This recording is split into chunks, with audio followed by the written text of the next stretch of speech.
ქუთაისის ილია ჭავჭავაძის სახელობის საჯარო ბიბლიოთეკის რეაბილიტაცია იწყება. წინასარემონტო სამუშაოები შენობაში უკვე დაიწყო. თანამშრომლები წიგნებს ალაგებენ და შენობას ახალი სიცოცხლის მისაღებად ამზადებენ. თუმცა ჯერ კიდევ უცნობია, სად იქნება მათი ახალი დროებითი მისამართი. საჯარო ბიბლიოთეკაში მიმდინარე სამუშაოებზე პოსტს სოციალურ ქსელში ჟურნალისტი ნანული წხვედიანი აქვეყნებს. შეიკრიბა წიგნები, ალბომები და ბროშურები. ყველაფერი ფორმატების მიხედვით ჩალაგდა ყუთებში. ახლიწინდა ასეულობით მეტრი, სკოჩი და გამოჩნდა ცარიელი დაროები. ქუთაისის ილია ჭავჭავაძის სახელობის საჯარო ბიბლიოთეკის წინასარემონტო სამზადისში აქტიურად ჩაერთო ჩვენი საცნობარო ბიბლიოგრაფიული განყოფილებაც. ამ ფოტოებზე თითქოს კი ვიღიმებით, მაგრამ ჩვეულ გარემოსთან გარკვეული ვადით გამოთხოვებასა და მომავალ სამუშაოთა ლოკაციაში გაურკვევლობა არც მთლად 7 ხასიათზე გვაყენებს. ერთი კი ვიცით, სადაც არ უნდა განვლაგდეთ,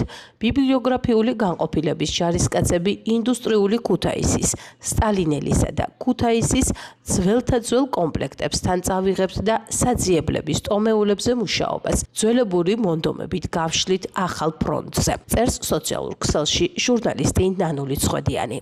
ქუთაისის ილია ჭავჭავაძის სახელობის საჯარო ბიბლიოთეკაში სარეაბილიტაციო სამუშაოების დაწყების შესახებ ინფორმაცია ინფრასტრუქტურის მინისტრმა რევაზ სოხაძემ გააჟღერა, რომელიც ქუთაისში ვიზიტით ოქტომბერში იმყოფებოდა. როგორც ინფრასტრუქტურის სამინისტროს მიერ გავრცელებულ ინფორმაციაშია ნათქვამი, ბიბლიოთეკის რეაბილიტაციისა და რესტავრაციის პროექტის ფარგლებში გათვალისწინებულია შენობის კონსტრუქციული გამაგრება, არქიტექტურული იერსახის აღდგენა, შიდა სივრცეების განახლება და თანამედროვე სტანდარტების შესაბამისი საინჟინრო სისტემების მოწყობა. მათივე ცნობით, მოეწყობა მრავალფუნქციური სივრცეები, სადაც შესაძლებელი იქნება როგორც საგანმანათლებლო, ისე კულტურული ღონისძიებების გამართვა. 19 საუკუნის მეორე ნახევარში აშენებული ილია ჭავჭავაძის სახელობის საჯარო ბიბლიოთეკა ქალაქის ერთ-ერთი უძველესი საზოგადოებრივი ნაგებობაა. შენობა მნიშვნელოვან არქიტექტურულ და კულტურულ ღირებულებას ატარებს.